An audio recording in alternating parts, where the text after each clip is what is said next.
Selain investasi di sektor teknologi yang sebelumnya udah kita bahas, kali ini kita akan bahas tentang investasi di sektor yang lain, yaitu komoditas. Kalau kalian belum tahu tentang sektor komoditas ini, simak videonya sampai selesai ya. Jumpa lagi bersama aku Brenda Andrina di Overhead Stock Nanofest. Di episode kali ini kita akan kupas tuntas bagaimana sih berinvestasi di sektor komoditas. Komoditas seringkali diabaikan sebagai komponen portfolio investasi. Karena banyak dari penasihat keuangan yang hanya merekomendasikan investasi terhadap saham dan obligasi. Sedangkan beberapa ahli berpendapat kalau investor tuh perlu diversifikasi lebih lanjut dalam portfolio mereka untuk membantu mengurangi resiko dan mengoptimalkan keuntungan.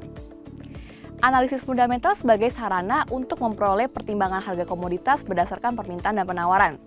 Ketika kita melihat harga suatu komoditas, konsep permintaan dan penawaran merupakan persamaan yang sederhana. Tapi semuanya menjadi lebih rumit saat kita mencoba memperkirakan harga untuk masa mendatang. Perdagangan komoditas memiliki siklus.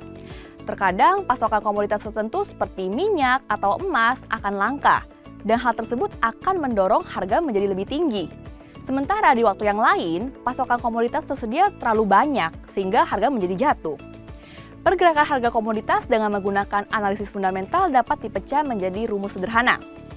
Jika permintaan lebih besar daripada penawaran, maka harga lebih tinggi. Dan jika penawaran lebih besar daripada permintaan, maka harga lebih rendah. Yang pertama kita bahas penawaran komoditas. Penawaran dalam komoditas adalah jumlah barang produksi dari tahun-tahun sebelumnya dan yang sedang diproduksi saat ini. Misalnya, persediaan kedelai saat ini terdiri dari hasil panen saat ini dan hasil panen tahun-tahun sebelumnya. Sehingga persediaan kedelai ada banyak. Alhasil harganya cenderung lebih rendah. Banyak faktor yang dapat mempengaruhi pasokan komoditas juga, seperti cuaca, luas total area yang ditanam, mogok produksi, penyakit tanaman, dan teknologi. Hal utama yang harus diingat ketika menggunakan analisis fundamental yaitu harga komoditas yang tinggi akan menyebabkan peningkatan produksi. Semua orang tuh pengen dapat untung, jadi lebih menguntungkan untuk memproduksi komoditas tertentu ketika harganya lebih tinggi. Seperti yang kalian tahu ya, permintaan biasanya kan akan turun ketika harga lebih tinggi. Sementara, jika permintaan turun, harga pun akan turun. Berikutnya, permintaan komoditas.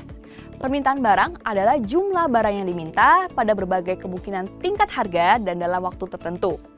Aturan praktisnya yaitu permintaan akan meningkat saat harga suatu komoditas lebih rendah. Begitupun sebaliknya. Permintaan akan turun saat harga suatu komoditas lebih tinggi. Ada sebuah pepatah lama di kalangan pedagang komoditas yang berbunyi low prices cure low prices. Ini berarti lebih banyak komoditas yang akan dikonsumsi apabila harga lebih rendah, sehingga permintaan naik dan penawarannya turun. Dan dengan demikian, harga pun pada akhirnya akan meningkat. Bayangin aja, kalian akan menyetir lebih lama dan menggunakan lebih banyak bensin saat harganya itu cuma Rp5.000 per liter kan, dibandingkan saat harganya Rp10.000 per liter. Analisis fundamental komoditas adalah ekonomi yang sederhana ya. Pola konsumsi berubah karena harga komoditas bergerak lebih tinggi dan lebih rendah. Harga akan berfluktuasi dalam jangka pendek, jadi emang nggak mudah untuk membuat perakiraan fundamental tentang harga komoditas untuk perdagangan jangka pendek. Bahkan lebih sulit lagi bagi pedagang komoditas baru untuk melakukan ini.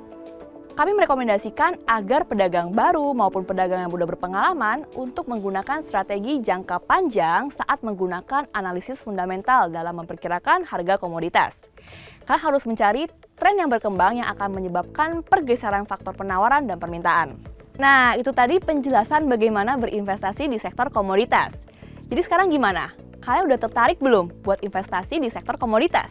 Kalau kamu mau tahu info lebih lanjut seputar saham, langsung aja cek video lainnya di kategori Overhead Stock. Dan jangan lupa juga untuk subscribe, tekan tombol like, share, dan komen di bawah ini ya. Kira-kira video apa lagi sih yang harus kita bahas selanjutnya? Sampai jumpa lagi di video selanjutnya. Kita semua bisa sama Nano.